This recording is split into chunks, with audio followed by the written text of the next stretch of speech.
இன்னைக்கு வசனத்தின் தலைப்பு என்னன்னா, தேவன் நம்மளை பயன்படுத்தும் பொழுது, தேவன் நம்மளை பரிசுத்தத்துக்கு நம்மளை நடத்தும் பொழுது நம்ம வாழ்க்கையில் ஏற்படுகிற மாற்றங்கள் என்ன? என்னது? தேவன் நம்மளை பயன்படுத்தும் பொழுது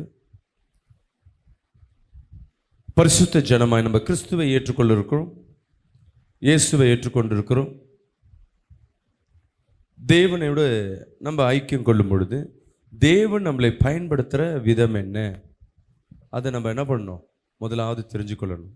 தேவனை நம்மளை பயன்படுத்தும் போது நம்ம வாழ்க்கையில் மாற்றுகிற மாற்றங்கள் என்ன, நம்ம வாழ்க்கையில் ஏற்படுகிற மாற்றங்கள் என்ன, அதை இன்னைக்கு பார்க்க போகிறோம். எடுத்து படிப்போம். 1 பேதுரு 2ஆம் அதிகாரம் 9ஆம் வசனத்தை நாம் வாசிக்க கேட்போம். நீங்களோ உங்களை அந்தகாரத்தினின்று தம்முடைய ஆச்சரியமான ஒளியின் இடத்திற்கு வரவழைத்தவருடைய புண்ணியங்களை அறிவிக்கும்படிக்கு தெரிந்து கொள்ளப்பட்ட சந்ததியாயும் ராஜரீகமான ஆசாரிய கூட்டமாயும் பரிசுத்த ஜாதியாயும் அவருக்கு சொந்தமான ஜனமாயும் இருக்கிறீர்கள்.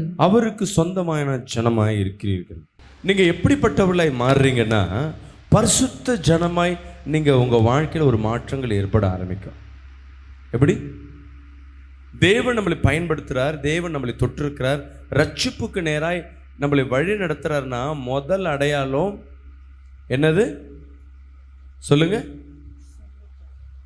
பரிசுத்தத்துக்கு நேராக தேவன் வழி நடத்துவார். மீண்டும் அந்த வசனத்தை வாசிப்போம். நீங்களோ உங்களை அந்தகாரத்தில் நின்று தம்முடைய ஆச்சரியமான ஒளியின் இடத்திற்கு வரவழைத்தவருடைய புண்ணியங்களை. அல்லேலூயா. அவர் என்னவா? அவருடைய ஆச்சரியமான ஒளிக்கு நேராக இருளாயிருந்த நம்ம வாழ்க்கைய, இருளாயிருந்த நம்ம சூழ்நிலைய ஆச்சரியமான ஒளிக்கு நேராக, இருளாயிருக்கிற இடத்துல ஒரு வெளிச்சத்தை பார்க்குறோன்னா வெளிச்சம் அது பயங்கரமாக பிரகாசிக்கிற ஒரு வெளிச்சமாக இருந்ததுன்னா நம்முடைய திங்கிங், எண்ணங்கள் எல்லாம் மாறி இருக்கும். அந்த ஆச்சரியம் இருக்கும், என் வாழ்க்கையை மாற்றுகிறது. இப்போ இந்த இடத்துல பார்த்தீங்கன்னா எப்படியும் ஒரு 50 டியூப்லைட் போட்டிருக்கோம். இதுலேருந்து நிறைய ஃபோக்கஸ் வேறு போட்டிருக்கோம். இதெல்லாம் காட்டிலும் ஒரே ஒரு லைட்டு ஒரு பிரதர் கூப்பிட்டு எடுத்துகிட்டு வந்து, பாஸ்டர் ஒரு லைட்டு போட்டால் போதும், இந்த இடமே மாறும். அது எப்படி பிரதர்? 50 லைட்டு போட்டோம் என்ன இல்லை, ஸ்பிட் ஆகல. இந்த 9 ஒரு லைட்டில் எப்படி இருக்கும்? இருங்க காட்டுறேன்னு சொல்லி ஒரு லைட்டை போடுறாரு. போட்ட உடனே மொத்த இடமே இப்போ இருக்கிறத காட்டிலும் ஒரு மடங்கு எக்ஸ்ட்ரா வெளிச்சம் வந்ததுன்னா நம்ம ஆச்சரியம் எப்படி இருக்கும்? செம்மையாக இருக்கு, இந்த ஒரு லைட்டே போதுமே நம்ம வாழ்க்கையை மாற்ற, எதுக்கு இந்த 50 லைட்டு, எதுக்கு இத்தனை வெரிவிஷன்? அதே போல தான் நம்ம வாழ்க்கை இருளாக இருக்கிற நம்ம வாழ்க்கையில் நிறைய இடத்துக்கு நம்ம போயிருப்போம்.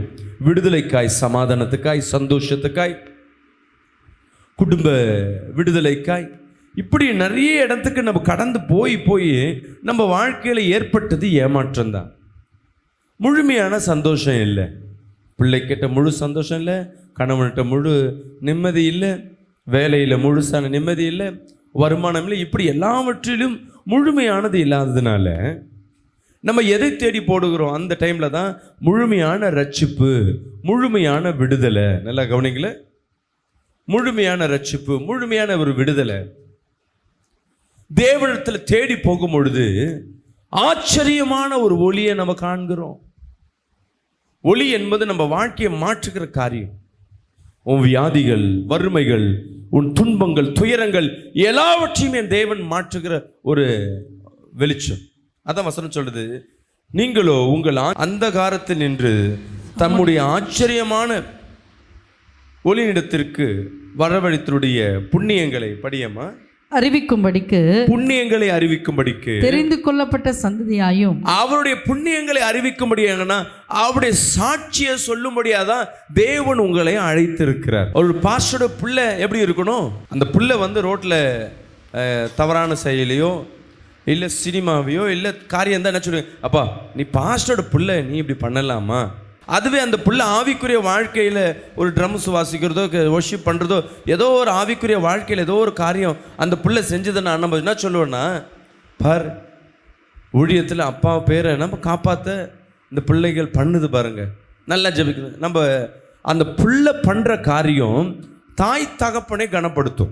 ஏன் தேவன் உங்க வாழ்க்கையில இருளா இருக்கிற உங்க வாழ்க்கையை வெளிச்சமாய் மாற்றுகிறார்னா, அவருடைய புண்ணியங்களை சொல்லத்தக்கதாக தேவன் உங்களை தேர்ந்தெடுத்திருக்கு. புண்ணியங்களை அறிவிக்கும்படிக்கு தெரிந்து கொள்ளப்பட்ட சந்ததியாயும். முதல் காரியம், நீ தெரிந்து கொள்ளப்பட்ட சங்கதின்னா தேவனை குறித்து சாட்சி சொல்லுகிற சங்கதிகளாய். நிறைய பேர் ரகசிய கிறிஸ்துவர்களாய், சில பேர் சபைகளுக்குள்ள மட்டும்தான் சாட்சி சொல்லுவாங்க. வேலை ஸ்தலத்தில் வீட்டாண்ட போயிட்டாங்கன்னா கிறிஸ்துவுக்கு உங்களுக்கு சம்மந்தம் இல்லாத மாதிரி. சில நேரங்களில் பெந்துகாஸ்தே அப்படின்னு சொன்னாவே ஒரு அவமானம். இது எவ்வளோ பெரிய கேவலம் தெரியுங்களா? பெந்துகாஸ்தே சொன்னாவே, நீ சபைக்கு போறியன்னாவே உனக்கு ஒரு அவமானம். அதனால வாயை திறந்து கூட சொல்ல மாட்டோம். நீ பெற்ற விடுதலையை கூட உன் வாயை திறந்து இயேசுவை பிரதிபலிக்க மாட்டோம். அதை அப்படியே வேற ஒருத்தர் இப்போ பயன்படுத்துகிறாங்க. பிரதானம் மகா பரிசுத்த ஸ்தலம், பரிசுத்த ஸ்தலம் மகா பரிசுத்த ஸ்தலம் அப்படின்னா, அந்த சாமி இருக்கிற இடம் பார்த்தீங்கன்னா இருட்டாக இருக்கும். அது உள்ளே யார் போவார்னா பூசாரி மட்டும்தான் போவார். இந்த விசுவாசிகள், அதாவது கடவுளை தேடி வருகிறவர்கள்லாம் முன்னாடியே நின்று தூரத்துலேருந்து பார்க்கணும். இவங்க கொடுக்குற அந்த தேங்காய் பூ இதெல்லாம் யார் எடுத்துகிட்டு போவார்னா அந்த ஐயர் மட்டும்தான் உள்ளே எடுத்துகிட்டு போவார். அந்த சாமியார் மட்டும்தான் உள்ளே எடுத்துகிட்டு போவார். ஏன்னா இவங்க உள்ளே போகிறதுக்கு அனுமதி கிடையாது. உண்மைதான். ஆதியில் இயேசு கிறிஸ்து மரிப்பதற்கு முன்பாக வரையும் மகா பரிசுத்த ஸ்தலத்துக்குள்ளே யார் போவார்கள்னா ஆசாரியர்கள் மட்டும்தான் போவார்கள். ஏன்னா தேவன் அவர்களை தேர்ந்தெடுத்துற, நீ மட்டும்தான் என்னை வந்து பார்க்க வரணும். மற்றவர்கள் எல்லாம் பாவத்தோடு இருக்கா. முதல்ல அவங்க போய் என்ன பண்ணிடணும், பாவ அறிக்கை செய்து பாவத்தை விட்டுட்டு தான் என்ன பண்ணணும், உள்ளே வருவதற்கு ஒரு தகுதி வேணும். உள்ளே வரும்போது கூட ஆசாரியர்கள் பாவம் செய்திருந்தார்கள்னா அவர்கள் மரித்து போவார்கள். அதனால ஆசாரியர்கள் எல்லாம் இடுப்பில் செயின் கட்டிட்டு இருப்பாங்க. செயின் கட்டி வாசலில் இருக்கும், பெல்லு இருக்கும் உடம்பு ஃபுல்லாக. அந்த பெல்லு டிங் டிங் டிங்னு அடிச்சுட்டே இருக்கும். இவங்க அசைய அந்த தூபகிரகம், எதுக்கு தூபகிரகம் காட்டுறாங்கன்னா, பலியிடும் பொழுது அந்த ரத்த ஸ்மெல்லு வரக்கூடாதுன்னு வாசனை திரவங்களை அங்கே யூஸ் பண்ணுவாங்க. அப்படி இவங்க அசையும் போது பெல் சவுண்டு, உடம்புல ஒரு பெல்லு நிறைய குட்டி குட்டி பெல் இருக்கும் போது சவுண்டு கேட்டுகிட்டே இருக்கும். திடீர்னு சவுண்டு கேட்கறது நின்று போயிடுச்சுன்னா என்ன அர்த்தம்னா, உள்ளே போன தலைவர் பாவம் செஞ்சுருக்கிறாரு, செத்து போயிட்டாருன்னு அர்த்தம். உள்ளே போய் யாரும் கூப்பிட்டுட்டு வர முடியாது. போகிற ஆள் பரிசுத்தம் வேணும். அதனால் என்ன பண்ணுவாங்க, சங்கிலி கட்டி வச்சுருக்காங்களா அதை பிடிச்சி இழுப்பாங்க. ஒரு ஆடு மாடு எடுக்கிற மாதிரி அவர் அப்படியே உள்ளேருந்து வெளியே வருவார். அந்த காலத்தில் இப்படி தான் இருந்தது. இயேசு கிறிஸ்து மரித்ததுக்கு அப்புறமேட்டு தான் உன் பாவத்தை தேவன் ஏற்றுக்கொண்டதுனால அவர் பலிப்பிடத்தில் இல்லாம ஒவ்வொரு இருதயத்திலும் அவர் குடியிருக்க ஆரம்பிச்சிருக்கு. இப்ப எது மகா பரிசுத்த ஸ்தலம்னா உங்க இருதயம் தான். இந்த உலகத்தில் யாருக்கும் இந்த பாக்கியம் கிடைக்கல. இயேசுவை ஏற்றுக்கொண்டிருக்க ஒவ்வொருத்தர் இருதயத்தையும் தேவன் பலிபீடமாய் கர்த்தர் வைத்திருக்கிறார். அப்படி பலிபீடமாய் ஆக்கப்பட்ட ஒரு விசுவாசி ஒரு ஆசாரியனாய் காணப்படுகிறீங்க. அது எப்படி? ராஜரீக ஆசாரியர்கள். முதலாவது உங்களுக்குள்ள தெரியணும், தேவன் என்னை விசேஷமாக வைத்திருக்கிறார். சில பேர் எங்களை ஊழியம் செய்வான்னு சொல்லிட்டு ஊழியக்கார் ஓரமாக உட்கார வச்சுட்டு இவங்க மெசேஜ் கொடுப்பாங்க. அவங்கள டம்மி பண்ணுவாங்க. கட்சியில் கூட சில பேர் என்ன பண்ணுவாங்க, ஓரத்தில் வச்சு டம்மி பண்ணுவாங்க. பதவி கொடுக்குறவான்னு சொல்லிட்டு அவங்கள டம்மி பண்ணுவாங்க. வேலை ஸ்தானத்துலேயும் அந்த வேலையை ரிசைன் பண்ணிட்டு உள்ளே வச்சு அந்த கம்பெனியில் ஒரு சாதாரண ஒரு வேலையை கொடுத்துருவாங்க. ஆனால் என் தேவன் எப்படின்னா, உன்னை ராஜரிக ஆசாரியனை கர்த்தர் வைத்திருக்கிறார். மற்றவர்களுக்கு முன்பாக தலை குனிய இல்லை, தேவனுடைய பார்வையில் நீங்கள் விசேஷமானவர்கள். சொல்லுங்களேன், நான் தேவனுக்கு விசேஷமான ஆள். சத்தமாக தான் சொல்லுங்களேன். நான் தேவனால் ஆசீர்வதிக்கப்பட்ட ஜனம். தேவன் என்னை பயன்படுத்துகிறார். நான் ஆச்சரியமான ஒளிக்கு நேராக பிரவேசித்திருக்கிறேன். முதல் காரியம், இருளாக இருக்கிற உங்களை ஆச்சரியமான ஒளிக்கு நேராக கர்த்தர் கொண்டு வந்திருக்கிறார். ரெண்டாவது, உங்கள் வாழ்க்கையை, ஏன்னா பிசாசு உங்கள் சிந்தனையிலேருந்து அந்த வார்த்தையை பிடுங்கிடுவான். எப்படி? சிந்தனையிலேருந்து அந்த வார்த்தையை பிடுங்கிடுவான். மூணாவது காரியம், அடுத்தது பரிசுத்த ஜாதியாயும். பரிசுத்த ஜாதியாய். இது கடைசியா சொல்றேன், உங்களை கர்த்தர் விசேஷமாய் வைத்திருக்கிறது இந்த பரிசுத்த ஜாதியாய். தேவன் உங்களை பரிசுத்த ஜாதியாய் வைத்திருக்கிறார். அதற்குண்டான அடையாளம் என்ன? உன் வாழ்க்கையில் என்ன மாற்றங்கள்? இதை தான் இன்னைக்கு பார்க்க போறோம். பரிசுத்த ஜாதினா என்ன? உன் சிந்தனைகள், பேச்சுகள் எல்லாம் முதலாவது பார்க்க போகிற காரியம், தேவன் உன்னை பரிசுத்தமாக உன்னை வழி நடத்துகிறார். தேவன் உன்னை தேர்ந்தெடுத்திருக்கிறார். உன்னை ராஜரிக ஆசாரியராக, நல்லா கவனிங்க, பரிசுத்த ஜனமாக, அவருடைய புண்ணியங்களை சொல்லத்தக்கதாக, அவருடைய வெளிச்சம் உன் மத்தியில் பிரகாசிக்கத்தக்கதாக உன் வாழ்க்கையில் மாற்றார்னா சில மாற்றங்கள் ஏற்படும். அதற்கு முதல் மாற்றம் உன் வாயின் வார்த்தைகள். உன் வாயின் வார்த்தைகள் ரட்சிப்பதற்கு முன்பாக வேற மாதிரி இருக்கும், இப்போ வேற மாதிரி இருக்கும்.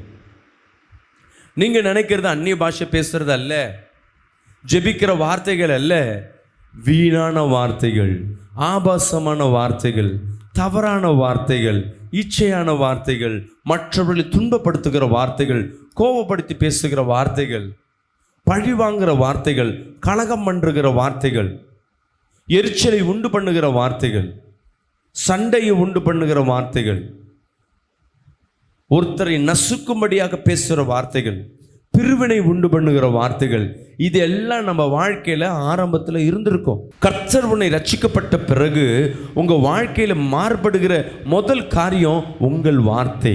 உன் வார்த்தையில் அப்படியே தான் இருக்கு. இங்கே சபையில் வந்து ஒரு பேசுறது, வீட்டில் போய் பேசுகிற வார்த்தை இல்லை, இதெல்லாம் நடிப்பு. இங்கே வந்து அந்நிய பாஷை பேசுறது, ஸ்தோத்திரம், ஆமேன். வீட்டில் போனால் அசிங்கசமாக பேசுறது. உன் வாழ்க்கையில் என்ன வரல? பரிசுத்தம் வரல, வெளிச்சம் வரல, நீ தேவனை குறித்து சாட்சி கொடுக்கிற மனிதனாய் மாறல, உன்னை ராஜரிக ஆசாரியரை கர்த்தர் வைக்கல. முதலாவது மாற்றம் உன்னுடைய வார்த்தைகளில் மாற்றம் ஏற்படும். நீ காது கொடுத்து இன்னைக்கு கேட்குறேன்னா கர்த்தர் உன்னோடு பேசுவார். நான் ரட்சிக்கப்பட்ட என் வாயின் வார்த்தை எப்படி இருக்கு? வீணான அலப்பறை பேசுகிறேன்னா, மற்றவர்களை துன்பப்படுத்துகிற மாதிரி பேசுகிறேன்னா. ஒரு சகோதரி வந்து என்கிட்ட சொல்கிறாங்க, பாஸ்டர், ரட்சிக்கப்பட்டதுலேருந்து மாற்றம் என்னன்னா என் வாயின் வார்த்தை. எனக்கே தெரியும், நான் எங்கேயாவது என் ஃப்ரெண்டோடு பேசுகிறேன்னா என்னை அறியாமையே அங்கே கலகத்தை உண்டு பண்ணுவேன். எனக்கே தெரியும், இவங்களை பற்றி அவங்கள பற்றி இவங்க, நான் கலகத்தை உண்டு பண்ணுவேன். சின்ன பிரச்சனையை கூட பெருசாக்கி விட்டுடுவேன். ஆனால் எனக்கே தெரியாது, நான் பண்ணுறது தப்புன்னு தெரியும். என்னை அறியாமல் நான் பேச ஆரம்பித்தாவே அப்படி தான் ஆகிடுவேன். இப்போ எப்போ நான் ரட்சிக்கப்பட்டு தேவன் என்னை தொட்டாரோ இப்போ நான் பேசுகிறத கம்மி பண்ணிட்டேன். எனக்கு நல்லா தெரியுது, என்னை அறியாமல் அந்த மாதிரி வார்த்தைகள் வருது இல்லை. நான் கண்ட்ரோல் பண்ண ஆரம்பிக்கிறேன்.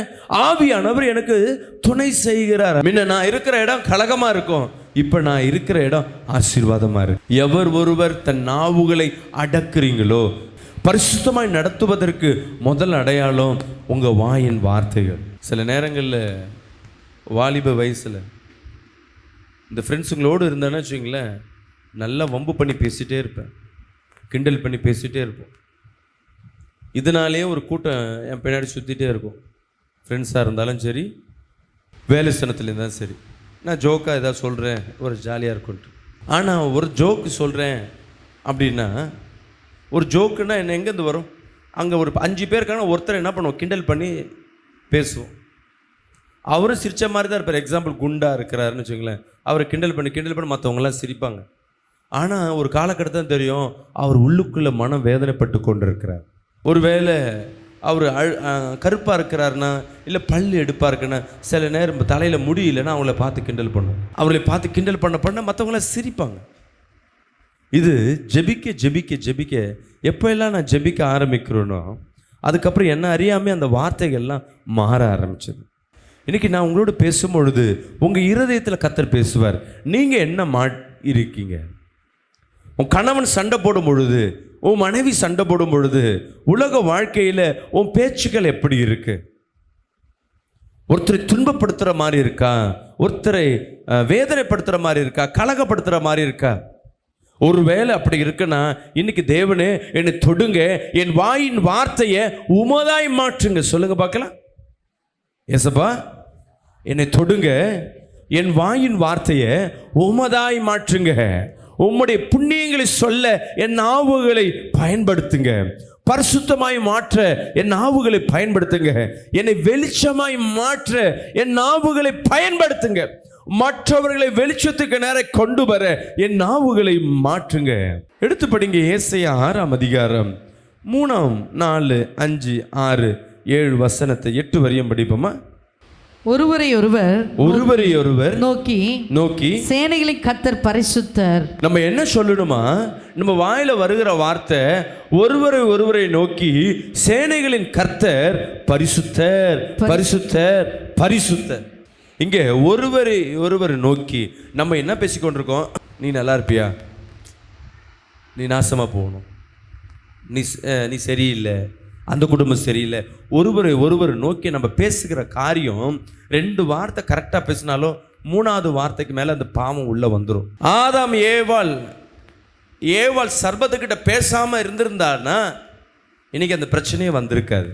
ஏவாள் ஆதாமுக்கிட்ட போய் இந்த வார்த்தையை பேசாமல் இருந்திருந்தாங்கன்னா இன்னைக்கு நம்ம பாவத்தில் விழுந்திருக்க வாய்ப்பே இல்லை. பேசுறதுனால 2 வார்த்தை 3 வார்த்தை மர நம்ம இருதயங்களும் சிந்தனையும் மழுங்கி போய் பிசாசுக்கு நம்ம என்ன பண்ணிடும்? நம்ம சிந்தனை செயல்பட ஆரம்பிச்சிடும். நல்லா கவனிங்க.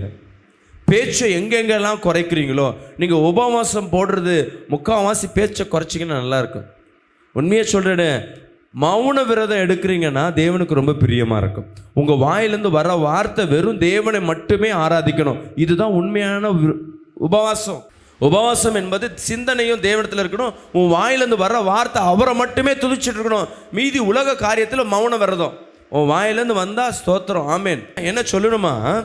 சேனைகளின் கர்த்தர் பரிசுத்தர் பரிசுத்தர் பரிசுத்தர் பரிசுத்தர் பரிசுத்தர். பூமி அனைத்தும் அவருடைய மகிமையால் நிறைந்திருக்கிறது என்று கூப்பிட்டு சொன்னார்கள். பூமி அனைத்தும் அவர் மகிமையால் நிறைந்திருக்கு. இது எத்தனை பேர்கிட்ட நீங்க சொல்லியிருப்பீங்க?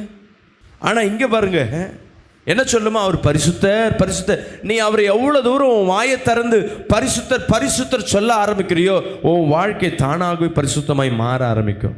உன் வாயிலேருந்து பரிசுத்தம்னு வார்த்தை வருவதே தடையா இருக்கும். ஏன்னா நீ பரிசுத்தம் இல்லாமல் இருப்ப. நீ எவ்வளவாய் பரிசுத்த தேவனை பார்த்து அவர் பரிசுத்தர் பரிசுத்தர் நீ பார்க்குற அவங்களெல்லாம் உன் ஃப்ரெண்ட்ஸை பார்க்குறியா? சேனைகளுக்கு கர்த்தர் பெரியவர், பரிசுத்தர் பரிசுத்தர் பரிசுத்தர். பூமி அனைத்திற்கும் மகிமை அவருடைய மகிமையால் நிரம்பி இருக்கு. இப்போ இந்த இடம் முழுவதும், இந்திய தேசம் முழுவதும் யாரு மகிமையில் நிரம்பி இருக்கு? விக்கிரக ஆராதனை, பில்லி சுனியம், பாவம், இப்படிதான்.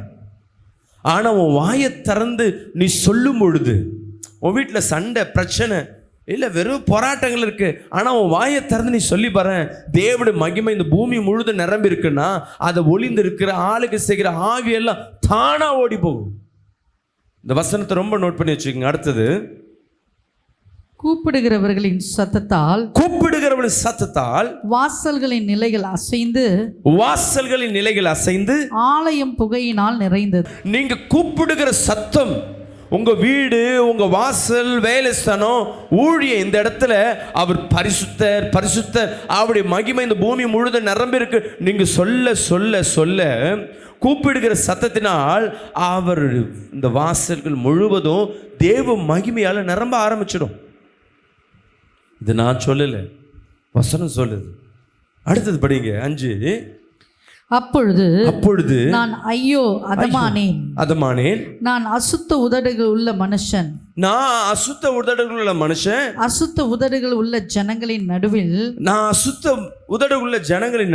வாசமாய் இருக்கிறவன் சேனைகளின் கர்த்தராகிய ராஜாவை என் கண்கள் கண்டதே என்றேன். அப்பொழுது சேராபீன்களில் ஒருவன் பலிபீடத்தில் இருந்து தன் கையிலே பிடித்த குறட்டால் ஒரு நெருப்பு தழலை எடுத்து என்னிடத்தில் பறந்து வந்து ஒரு அக்கினி பறந்து வந்து அதனால் என் வாயை தொட்டு இதோ இது உன் உதடுகளால் தொட்டதினால் உன் அக்கிரமம் நீங்கி பாவம் நிவர்த்தியானது என்றார். பின்பு யாரை நான் அனுப்புவேன், யார் நமது காரியமாய் போவான் என்று உரைக்கிற ஆண்டவருடைய சத்தத்தை கேட்டேன்.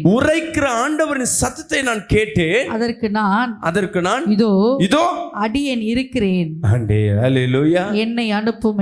இதுவரை உன் வாயில வந்த பாவமான வார்த்தை, இதுவரை இச்சையான வார்த்தை, இதுவே வர வர வர வர உன் வாழ்க்கை பாவமாய் மாறிக்கொண்டே இருக்கும். யார் ஒருவர் உன் வாயை திறந்து எவ்வளவாய் தேவனை துதிக்கிறீங்களோ, அதனால தான் அடிக்கடி சொல்லுவோம், பாடுங்க பாடுங்க பாடுங்க.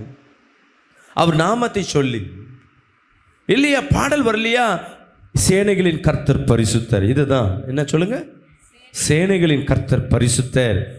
ஒரு 3 வாட்டி பரிசுத்தர் பரிசுத்தர் பரிசுத்தர். உம்முடைய மகிமை இந்த உலகம் முழுவதும், என் வீடு முழுவதும் நிரம்பி இருக்கு. நீ சொல்ல சொல்ல அந்த இடம் முழுவதும் பாவத்தினால இச்சையினால இருந்தாலும் அங்க உனக்காக ஒரு தேவதூதன் வருவான். உன் நாவுகளை சுட்டரிப்பான். உன் வீடை சுத்தியும் இருக்கிற எல்லா அந்தகா இருகளை நிர்மலமாக்கிட்ட பிறகு உனக்குள்ள ஒரு தைரியம் வரும், என் தேவன் என்னை சுத்திகரித்திருக்கிறார். இனி உன் வாயில வர வார்த்தை ஆக்கப்பூர்வமான வார்த்தை. நல்லா கவனிங்க. முதல் காரியம், உன் வாயின் வார்த்தையின் அளவை கர்த்தர் பார்ப்பார். நீ ரட்சிக்கப்பட்டு பரிசுத்தமாய் நடக்கிறனா உன் வாயின் வார்த்தைகள் லிமிட்டாய் மாறும். ரொம்ப நேரம் வளவலன்னு பேசுறதெல்லாம் மாறிடும். 2வது, உபத்திரமான வார்த்தைகள் தவறான பேசுறதெல்லாம் மாறும். 2. 3வது, உன் நாவுகளில் தேவட வார்த்தைகள், பரிசுத்த வார்த்தைகள், துதியின் சத்தங்கள் இந்த நாவிலிருந்து புறப்பட ஆரம்பிக்கும். அடிக்கடி சொல்ற காரியம், உன் நாவுகளை தான் கர்த்தர் ஃபோக்கஸ் பண்ணுவார். உன் சரீரம், கண், பார்வை இதெல்லாம் இல்லை, உன் வாயிலேருந்து என்ன வார்த்தை வருது அதற்கு தான் தேவன் செவி கொடுப்பார். ராஜாவின் அசைவுகளில் ஜனங்கள் நடக்க மாட்டாங்க.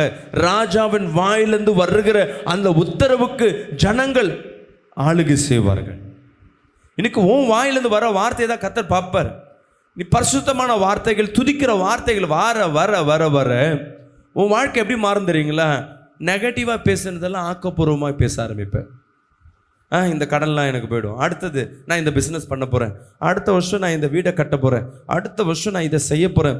உன் வாயிலிருந்து வர வார்த்தைகள் எல்லாம் மோட்டிவேஷனாய், ஆக்கப்பூர்வமான காரியங்களாய், எதிர்காலத்தை நோக்கியே உன்னால் செய்ய முடியாததை கூட தேவன் உன்னோடு இருக்கிற அந்த தைரியத்தில் உன் வாயிலிருந்து ஒரு வார்த்தை அப்படியே விசேஷமாய் மாறும்.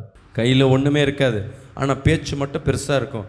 ஆனால் ஒரு காலகட்டத்தில் பார்த்தீங்கன்னா அந்த என்னென்ன நீ பேசுனியோ அதெல்லாம் நடந்திருக்கும். நான் சொல்கிறேன்னு, இந்த ஆவிக்குரிய உலகம், இந்த பிரபஞ்சம் உன் வாயிலிருந்து ஒரு வார்த்தையை அப்படியே கேட்டு செய்யும். உண்மைமா? அப்படியே கேட்டு செய்யும். பிசாசு என்ன பண்ணணும், மைண்டை, இருதயத்தை லாக் பண்ணி நெகட்டிவாக பேசும்படியாக, நெகட்டிவாக தவறான வார்த்தைகள் வரும்படியாக தான் உன் வாயை பயன்படுத்துவான். நீ ஆவியில பயன்படுத்துற ஒரு ஜனத்தை பார்த்தீங்கன்னா, ஒரு ஊழியக்காரனை பார்த்தீங்கன்னா விசுவாச வார்த்தையா வரும். சரியில்லாத ஊழியக்காரர்கள், சரியில்லாத விசுவாசி பார்த்தீங்கன்னா அவங்க வாயிலிருந்து ஒரு வார்த்தையே ஆவிக்குரிய வார்த்தையே இருக்காது.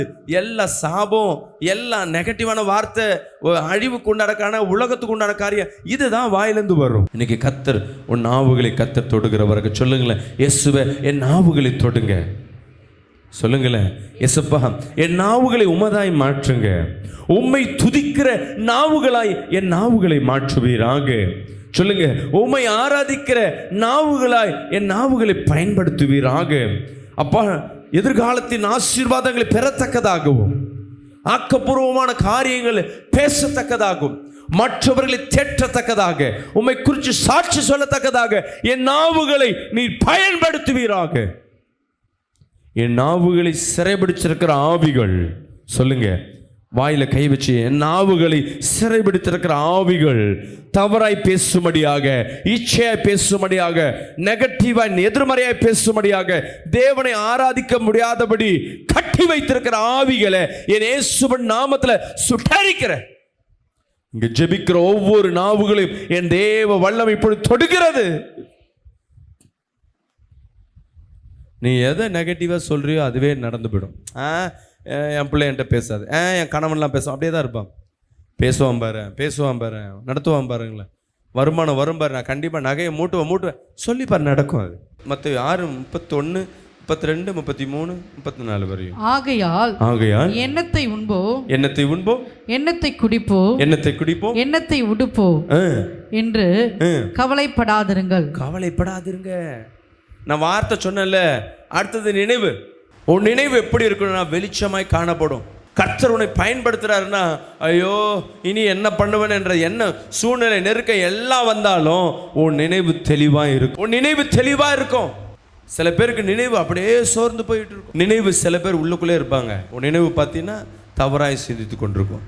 சில வாலிப பிள்ளைகளுக்கெல்லாம் தவறான பெண்களோடு, தவறான ஆண்களோடு அந்த சிந்தனையிலே சில பேர் வாழ்ந்து கொண்டிருப்பாங்க. உண்மையாக கர்த்தர் உன்னை ஆவிக்குள்ளே பரிசுத்த ஜனமாக நடத்துகிறாருன்னா உன் சிந்தனையெல்லாம் மாறி இருக்கும். சில நேரம் நடக்காது, முடியாது, தோல்வியவே உன் நினப்பு இருக்கும். இனிலாம் வாழ வழியே கிடையாது, இப்படி தான் வாழ்க்கைன்னு சொல்லிட்டு உன் இருதயம் சிந்தனையை லாக்காகி நின்று போயிருக்கும். இதுதான் வாழ்க்கை, இப்படி நடந்து கொண்டிருக்கும். ஆனால் நீ ஜெபிக்க ஜெபிக்க ஜெபிக்க பரிசுத்தத்துக்குள்ளே நடக்க நடக்க உன் சிந்தனை அப்படியே மாறி இருக்கும். தலைகீழாக ஆவிக்குரிய வாழ்க்கையில் உன் சிந்தனை மாறி இருக்கும். இனி என்னால் வாழ முடியும், இனி ஜெயிக்க முடியும், ஏசப்பா எனக்கு துணை இருக்கிறாரு, நிச்சயமாக இதுலேருந்து நான் கடந்து போவேன். இது எப்போ உன் இருதயத்துக்கு வரும்? நீங்கள் ஜெபிக்கும் பொழுது. தேவன் உன்னை பயன்படுத்துகிற ஒருவேளை உன் சிந்தனைகள் சரியில்லை, உன் சிந்தனைகள் முழுவதும் நெகட்டிவாக இருக்குது, பிசாசின் தந்திரங்கள் மூலமாக உன் சிந்தனைகள் இருக்குன்னா முதலாவது அதை கட்டி ஜெபிக்கணும். நான் இன்னும் பரிசுத்தத்துக்கு நேரம் கடந்து வரல, என் சிந்தனை இன்னும் அசிங்கமாக இருக்குது. சில நேரங்களில் தவறாக நினைப்பீங்க. சில பேரை அழிக்கணும்னு சொல்லி உன் சிந்தனை நினச்சி கொண்டு இருக்கும். சில பேருக்கு எதிர்ப்பாய் போகணும்னு சொல்லி உன் சிந்தனை போயிட்டு இருக்கும். ஆவிக்குரிய வாழ்க்கையிலேயே உன் சிந்தனை வராது. ஜெபம் ஒரு வாழ்க்கை இருக்கும், அதெல்லாம் நல்லா ஜெபிப்பேன். ஆனால் சிந்தனை எப்பொழுதும், சிந்தனை யாருக்கு தெரியும்? தேவனுக்கும் உனக்கு மட்டும்தான் தெரியும், மற்றவங்களுக்கு தெரியாது. மற்றவங்களுக்கு நீ சிரிக்கிறது, அழுவுறது, கோபமாக பார்க்குறது மட்டும்தான் தெரியும். ஆனால் உன் சிந்தனை நினைவுகள் யார் அறிந்திருப்பார்? உனக்கு நல்லா தெரியும், உன் தேவனுக்கு நல்லா தெரியும். படிங்க. இவைகள் எல்லாம் அஞ்ஞானிகள் நாடி தேடுகிறார்கள். இவைகள் எல்லாம் உங்களுக்கு வேண்டியவைகள் என்று உங்கள் பரமபிதா அறிந்திருக்கிறார். முதலாவது தேவனுடைய ராஜ்யத்தையும் அவருடைய நீதியையும் தேடுங்கள், அப்பொழுது இவைகள் எல்லாம் உங்களுக்கு கூட கொடுக்கப்படும்.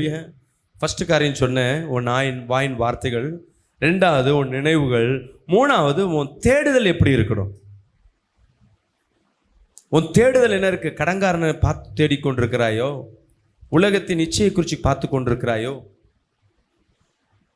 உன் தேடுதல் எப்படி இருக்கு? தேவன் சொல்லுகிறார், நீ அவைகளை தேடும்போது இந்த உலகத்தில் இருக்கிற தானா வரும். ஐயோ, என் கணவன் நின்று பேச மாட்டான், அதுக்கு நீ போராடுவ. இந்த போராட்டத்துக்கு பதில் ஒரு பெரிய தேவ மனிதன் பாலியங்குறிச்சி அவர் சொன்ன ஒரு தேவ சத்தியம். நம்ம டிஜி தினகர் ஐயா கூட அடிக்கடி சொல்லுவார், நிறைய பேர் ஊழியம் செய்கிறேன்னு சொல்லிட்டு குடும்பத்தை விட்டுடுவாங்க. குடும்பம் சீர்கெட்டு போயிருக்கும். ஊழியம் ஊழியம் ஊழியம் ஊழியம். ஃபர்ஸ்ட் யாரு? இயேசு கிறிஸ்து. செகண்ட் உன் குடும்பம். மூணாவது தான் ஊழியம். இங்க ஊழியமா இயேசு கிறிஸ்து ஒண்ணாக்கிடுவீங்க. ஊழியம் வேற, இயேசு கிறிஸ்து வேற. இயேசு கிறிஸ்துன்றது அவர் தேவன், அவருக்கு முக்கியத்துவம் முதல், அதில் எந்த மாற்றமும் இல்லை. ரெண்டாவது உன் குடும்பத்திற்கு தான் முக்கியத்துவம். உன் குடும்பத்தை ஃபோக்கஸ் பண்ணணும், தேடணும். உன் தேடுதல் எங்கே இருக்கு? நிறைய நேரம் வேதத்தில் பழைய ஏற்பாடை படிக்கணும், பழைய சத்தியத்தை கேட்கணும், முதியோரின் ஆலோசனை கேட்கணும். இந்த இப்போ நிறைய ட்ரெண்டு வருது, நிறைய ஊழியம் மாற இந்த ஸ்தோத்திர பலியெல்லாம் நின்று போயிடுச்சு. இப்போ படிக்கிறது, உபவாசம் போடுறதெல்லாம் நின்று போயிடுச்சு. எல்லாத்துக்கும் உபவாசம் கிடையாது. ஆனால் சில நேரங்கள் சத்தியம் உன்னோடு பேசும் பொழுது, இன்னைக்கு கர்த்தர் உன்னோடு பேசுவார், உபவாசம் எடு. நான் எடுத்தனே, பரவாயில்ல, இன்னொரு வாட்டி கர்த்தர் பேசுறேன்னு எடுத்துப்பார். தேடணும், கர்த்தர் என்னோடு பேசுறது என்ன? தேவன் எனக்கு என்ன சித்தத்தை வைத்திருக்கிறார்? என் எதிர்காலம் எப்படி இருக்கு? நீ பாவத்தோடு இருளோடு ஓடும் போது உனக்கு தேடுதல் ஒண்ணுமே இருக்காது. எப்ப நல்ல ஆவியில் நிரம்பி ஜெபிக்கிறியோ, தேவன் உன்னோடு பயன்படுத்துறாரு, தேவன் உன்னோடு இருக்கிறாருன்னா உன் மைண்ட் எப்படி ஆயிடுனா தேடுதலா இருக்கும். உன் எதிர்காலத்தை குறித்து தேடுகிற பிள்ளையாய் மாற ஆரம்பிப்ப. நான் கேட்குறேன், எத்தனை பேர் எதிர்காலத்தை குறித்து நீங்க தேடுறீங்க? ஒருத்தர் என்ன கிடையாது, நம்ம எதிர்காலத்தை குறித்து தேடுறதில்லை. எனக்கு ஒன்றும் முடியல, பரவாயில்லை, உன்னோடு இருக்கிற பெரியவர். வேதத்தில் பயன்படுத்தினவர்களாம் முதிர் வயதில் தான் பயன்படுத்தியிருக்கிறார். ஏன் தேவன் ஒன்று பயன்படுத்த மாட்டாரா? உன் வாயிலேருந்து வர வார்த்தை தீர்க்க தரிசனமாக இருந்ததுன்னா, அப்படியே கர்த்தர் உன் வாயில் பேசுறது கரெக்டாக இருந்ததுன்னா, எங்கே இருக்க ஜனமோ அரசியலிருந்து கோடீஸ்வரனும் உன் வீட்டு வாசல் நிற்பான். உன்கிட்ட பணம் தேவையில்லை, அவர்களை திறந்து கொட்டுவாங்க. நீ தேடுற ஆண்டவரே மேலான வரங்களை கொடுங்க, மேலான அபிஷேகத்தை கொடுங்க, இன்னும் ஆவியில் நிரம்பணும், இன்னும் வரங்களை கற்றுக்கணும். சொல்லுங்களேன். முதல் காரியம் சொல்லுங்களேன், தேவன் உன்னை பரிசுத்தமாக வெளிச்சமாக நடத்துறாருன்னா என்ன அடையாளம் இருக்கும்? உன் பேச்சு மாற்றம் இருக்கும். ரெண்டாவது உன்னுடைய நினைவுகள். மூணாவது தேடுதல். நாலாவது என்ன? உன் சிந்தனை. உன் சிந்தனை எதில் இருக்கு? உன் பழக்க வழக்கங்கள் சொல்லுவாங்க. நாலாவது நோட் பண்ணீங்க, உன் பழக்க வழக்கங்கள். உன் பழக்க வழக்கத்தில் மாற்றம் இருக்கும். முன்ன என்ன டிவியும் அதிகமாக உட்காந்துருப்ப, இன்னைக்கு அது மாறி போயிருக்கும். இப்போ என்ன இருக்கு? டிவிக்கு பதில் மொபைலாக மாறி இருக்கும். அது பழக்கம் இல்லை. எதுவும் உனக்கு அடிக்ட் கிடையாது. அல்லேலூயா. சில பேர் வீண் வார்த்தை பேசுவாங்க. எனக்கு தெரிஞ்ச ஒரு பாட்டி இருக்கும், 35 வருஷமா போட்ட பொடி இயேசுவை ஏற்றுக்கொண்டு பொடியை விட்டுட்டாங்க. எவ்வளோ பேர் மாற்றம் பாருங்க. வயது ஆல்மோஸ்ட் அவங்களுக்கு 67 கிட்ட இருக்கு. இதுக்கப்புறம் மாற்றி என்ன அவங்களால முடியாத காரியம். ஆனா என் இயேசுவுக்காக பரிசுத்தவர் எனக்குள்ள இருக்கிறாரு, அவர் ஜீவ சுவாசம் எனக்குள்ள இருக்கு. இந்த பொடியை போட்டு நான் அவரை என்ன பண்ண மாட்டேன், பொருத்தனை பண்ணிட்டேன் பாஸ்டர். சில பேருக்கு கொலுசு ரொம்ப பிரியமா இருக்கும். நான் பொருத்தனை பண்ணிட்டவன், இனி நான் கொலுசு போட மாட்டேன். பூ மேல ஆசையா இருக்கும். ஆண்டவரே, கட்டாயத்தில் இல்லை, நான் இனிமே பூ உனக்காய் நான் விட்டு கொடுக்குறேன் ஆண்டவரே. இந்த சீரியலுக்கு எதுமா நான் இருக்கிறேன் ஆண்டவரே, நான் இனி விட்டுட்டேன். என் பழக்க வழக்கங்கள் மாறுது. மொபைலில் எனி டைம் அடிக்டாக இருக்கிறேன். இப்போ நான் ரட்சிக்கப்பட்டதுலேருந்து நான் அதை விட்டுட்டேன். மொபைல் இல்லாமல் என்னால் இருக்க முடியும். எத்தனை பேர் சொல்ல முடியும்? இன்னைக்கு கர்த்தர் உன்னோடு பேசிக்கொண்டு இருக்கிறேன். தேவன் உன்னை பரிசுத்தமாக நடத்துறாருன்னா உன் பழக்க வழக்கங்கள்ல எதெல்லாம் மாறி இருக்கு. தேவனுக்கு உண்டான பழக்க வழக்கம் சபைக்கு போறது, ஜெபிக்கிறது, துதிக்கிறது, இதுல என் பழக்க வழக்கங்கள் மாறி இருக்கு. ஐயோ, முன்னெல்லாம் நான் ஜெபிக்க மாட்டேன், இப்ப நல்லா ஜெபிக்கிறேன். நைட் ஜெபம் பண்றேன், இரவு ஜெபம் பண்றேன், சபையில எந்த ஒரு பிரேயர் விட மாட்டேன், நான் போய் அட்டென்ட் பண்றேன். இதுதான் உன் பழக்க வழக்கம். எதெல்லாம் ஆவிக்குரிய வாழ்க்கையில உன் பழக்கமாய் மாறுகிறதோ நீ பரிசுத்த ஜனமாய் மாறிக்கொண்டு இருக்கிற. நான் சொல்றது புரியுதுங்களா? நீ முன்னையும் அப்படிதான், இப்பயும் அப்படிதான்னா நீ பரிசுத்த ஜனம் கிடையாது. உன் வாழ்க்கையில் வெளிச்சம் இல்லை. உன்னை கொண்டு தேவன் பயன்படுத்துறவராக இருக்க மாட்டார். அடையாளம்னா உன் பழக்க வழக்கங்கள் மாறி இருக்கும். வீணான இடத்துல நேரத்தை செலவு எடுத்து உட்காந்துருப்ப, இப்போ அங்கெல்லாம் உட்கார்றது இல்லை. இப்போ நான் சர்ச்சில் உட்காந்துருக்கிறேன். எத்தனை பேர் பாஸ்டர் நான் 100% என் பழக்கத்தை மாற்றலைனா கூட அட்லீஸ்ட் ஒரு 4-5 பழக்கமாவது நான் மாற்றி இருக்கிறவங்க மட்டும். நீ பேசுகிற உன்னை கர்த்தர் பார்த்து கொண்டு இருக்கிறார். அது கர்த்தர் சந்தோஷப்படுவார். பரவாயில்ல, உனக்கு கர்த்தர் மற்ற சொல்லுவாங்க, நீ கர்த்தருக்குள்ளே வழி நடத்துறியா இல்லை. இதுதான் அடையாளம். உன் பேச்சு மாறி இருக்கும், உன் சிந்தனை இருக்கும், உன் தேடுதல் இருக்கும். 3வது உன் பழக்க வழக்கங்கள், யோசனைகள், பழக்க வழக்கங்கள். இதெல்லாம் எப்படி இருக்கு? இப்போ எப்படி இருக்கு? இதற்கு முன்பாக எப்படி இருக்கு? அப்படியே தான் இருக்கு. என் ஃப்ரெண்ட்ஷிப்பு மாறல, எனக்கு பிடிச்சதை நான் விட்டு விடலை. ஆனாலும் எக்ஸ்ட்ரா இப்போ என்ன பண்ணியிருக்க? இயேசுவை பிடிச்சிருக்கிறன்னா உன்கிட்ட என்ன இல்லை? பரிசுத்தம் இல்லை. உண்மையாய் பரிசுத்தம் உனக்குள்ள கடந்து வருதுன்னா உன் பழக்க வழக்கங்கள் எல்லாம் மாறும். டிவியும் அதிகமாக இருக்கு. அந்த டிவி இப்போ செய்தியை கேட்குற உன் பழக்கம் மாறி இருக்கும். சில பேருக்கு சீரியல் பார்க்காம இருக்க முடியாது. ஏன் செவ்வாய்க்கிழமை ப்ரேயருக்கு நிறைய பேர் வரமாட்டாங்கன்னா, இந்த மதியான டைமில் நல்ல முக்கியமான சீரியல் இவர் ஆரம்பித்தார்னா 3 மணி நடத்துகிறார். ஒரு சீரியல் கூட பார்க்க முடியல. ஒரு அம்மா சொல்லுது, ஃபஸ்ட்டு ஒரு 2 மணிக்கு விட்டிங்கன்னா, இல்லை 1 மணிக்கு விட்டுடுங்களேன், நாடகத்தை போய் நாங்கள் மீதியை போய் பார்த்துருவோம். என்னதான் நீங்கள் கிறிஸ்துக்குள்ளே வந்தாலும் உங்கள் பழக்க வழக்கங்கள் மாறலை. இப்போ நான் சொல்லும் பொழுது உன் இருதயத்தில் இருக்கணும், என் பழக்கம் என்ன மாறி இருக்கு. பரிசுத்தமாக வாழ்க்கை வாழ என் பழக்க வழக்கம் என்ன மாறி இருக்கு அப்படியே யோசிச்சு பாருங்க. நிறைய ஓட்டம் இருக்கும். ஐயோ இதில் மாறலையே, இதில் மாறலையே, பரவாயில்ல. இதுவரையும் மாறலைன்னா பரவாயில்ல. இன்னைக்கு கர்த்தர் உன்னோடு பேசி கொண்டு இருக்கிறார். இன்னைக்கு நான் மாத்திக்கணும். நான் ஆவிக்குரிய பிள்ளையாய் மாறணும். பரிசுத்த ஜனமாய், ஆவிக்குரிய ஜனமாய் என் வாழ்க்கை மாறணும். நீ விரும்பினாவே போதும், ஒவ்வொரு காரியத்தை விட முடியும். பிசாசோனை அப்படியே அடக்கி வச்சிருப்பான். சொல்லுங்களேன், என்னை ஆதியின் பழக்கத்தில், வாய் திறந்து சொல்லணும், ஆதியின் பழக்கத்தில், பாவ பழக்கத்தில், தேவையில்லாத ஒரு பழக்கம், தேவனுக்கு பிரியமில்லாத ஒரு பழக்கம், பரிசுத்தத்தை கெடுக்கிற பழக்கத்தில் என்னை தொடர்ந்து ஈடுபட்டு கொண்டிருக்கிற இந்த ஆவிகள் என்னை விட்டு வெளியேறணும். சொல்லுங்க, என் பழக்க வழக்கங்கள் பரிசுத்தமாய் மாறணும். வாயை திறந்து சொல்லுங்க, என் நினைவுகள் பரிசுத்தமாய் மாறணும், என் தேடுதல் பரிசுத்தமாய் மாறணும், என் பேச்சுகள் பரிசுத்தமாய் மாறணும். அல்லேலூயா. நீங்க பரிசுத்தத்தையும், இப்ப செவ்வாய்க்கிழமை நைட் பிரேயர் வரங்களுக்காக நிறைய ஊழியக்காரங்களும் அபிஷேகத்தில் நிறைய நிரம்புற பிள்ளைங்க தான் இதில் வந்து ஃபஸ்ட்டு வரங்களை குறித்து சொல்லுங்க. நம்ம ஆரம்பத்திலே இருக்கும் அந்த எல்கேஜிலே என் கை வலிக்கா ஜெபம் பண்ண மாட்டாரா, கால் வலிக்கா ஜெபம் பண்ண, அது கொஞ்சம் பேர் தான் இருப்பாங்க. மீதி எல்லாம் ஏதாவது ஊழியக்காரர் மூலமாக ஏதாவது ரகசியம் வெளிப்படுகிறதா, தீர்க்க தரிசனம் எப்படி பேசணும், வியாதிகளை எப்படி சுகமாக்குறது, தேவனிடத்தில் எப்படி நன்மையை பெற்றுக்கொள்வது, பிசாசிடத்தில் எப்படி முழுமையான விடுதலை பெறுவது, என் குடும்பத்தை எப்படி தேவனுக்குள்ளாக நடத்துவது, என் வாழ்க்கை எப்படி ஆசீர்வாதமாய் மாற்றுவது, இதை நீ மேலான காரியத்தை தேட தேட தேட நீ எதெல்லாம் ஆரோக்கியம் பணம் இதெல்லாம் தானா தேடி ஓடி வரும். சொல்லுங்க, நீங்க நல்லா ஜெபிக்க ஜெபிக்க ஜெபிக்க கத்தரிடத்துல இந்த 4 காரியம் உங்ககிட்ட மாற்றம் இருக்கான்னு பாருங்க. மாற்றம் இல்லையா, அப்போ உன்னை தேவன் என்ன பண்ணல, பரிசுத்த ஜனமாய் ஒன்று கொண்டு வரல.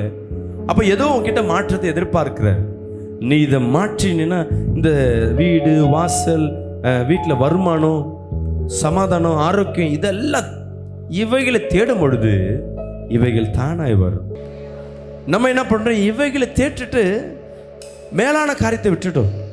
நீ பரிசுத்தம், நினைவுகள், தேவனுடைய தேடுதல், சிந்தனை, இதெல்லாம் தேவனுக்கு நேராக நீங்க மாறும் பொழுது தேவன் சொல்றார், உன் ஆசீர்வாதம், உன் விடுதலை, உன் வருமானம், இதை நீ கேட்க தேவையில்லை, தானா வரும். நம்ம என்ன ஊழியத்தில் வருவதற்கு முன்பாக வரையும் என் விண்ணப்பம் எல்லாம் வந்து எனக்கு இது வேணும் அது வேணும் கேட்டுட்டு தான் விண்ணப்பம். எப்போ ஊழியத்தை ஆரம்பிச்சனோ, இப்போ என் வேலை தேவனை துதிக்கிறதா, நாளுக்கு நாள் ஊழியத்தின் வளர்ச்சியை தேடுறது.